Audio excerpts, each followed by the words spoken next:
नमस्कार मंडळी. आज आपण बोलणार आहोत राज्य सरकारच्या मुख्यमंत्री माझी लाडकी बहीण या महत्त्वाच्या योजनेबाबत. या योजनेतून लाखो भगिनींना थेट लाभ मिळत आहे. मात्र आता या योजनेशी संबंधित एक अत्यंत महत्त्वाची माहिती समोर आली आहे. राज्याच्या महिला व बालविकास विभागाच्या मंत्री आदिती तटकरे यांनी या संदर्भात मोठी घोषणा केली आहे. चला तर मग जाणून घेऊया या व्हिडिओच्या माध्यमातून. मुख्यमंत्री माझी लाडकी बहीण योजनेबाबत अत्यंत महत्त्वाची माहिती समोर आली आहे. राज्याच्या महिला व बालविकास विभागाच्या मंत्री आदिती तटकरे यांनी या योजनेबाबत महत्त्वाची माहिती दिली आहे.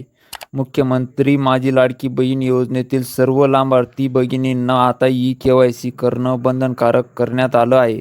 स्क्रीनवरती दिसणाऱ्या वेब पोर्टलवर ई-केवायसी सुविधा उपलब्ध करून देण्यात आल्याची माहिती मंत्री आदिती तटकरे यांनी दिली आहे.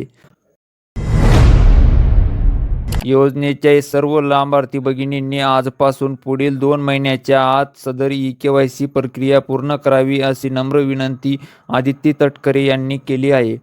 ही प्रक्रिया अतिशय सहज, सोपी व सुलभ असून योजनेमध्ये पारदर्शकता कायम ठेवण्यासाठी पात्र लाभार्थ्यांना नियमित लाभ मिळण्यासाठी सर्वांनी ही प्रक्रिया पूर्ण करावी.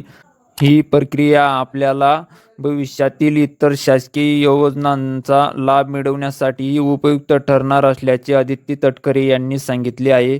मुख्यमंत्री माझी लाडकी बहीण योजनेत पारदर्शकता सर्वोच्च प्राधान्य असल्याचेही आदिती तटकरे यांनी म्हटलं आहे. मंत्री आदिती तटकरे यांनी ट्विटवर पोस्ट करत लाडकी बहीण योजनेसंदर्भातील ही माहिती दिली आहे. म्हणूनच मंडळी, मुख्यमंत्री माझी लाडकी बहीण योजनेतील सर्व लाभार्थी भगिनींनी 2 महिन्याच्या आत ई-केवायसी प्रक्रिया पूर्ण करणं गरजेचं आहे.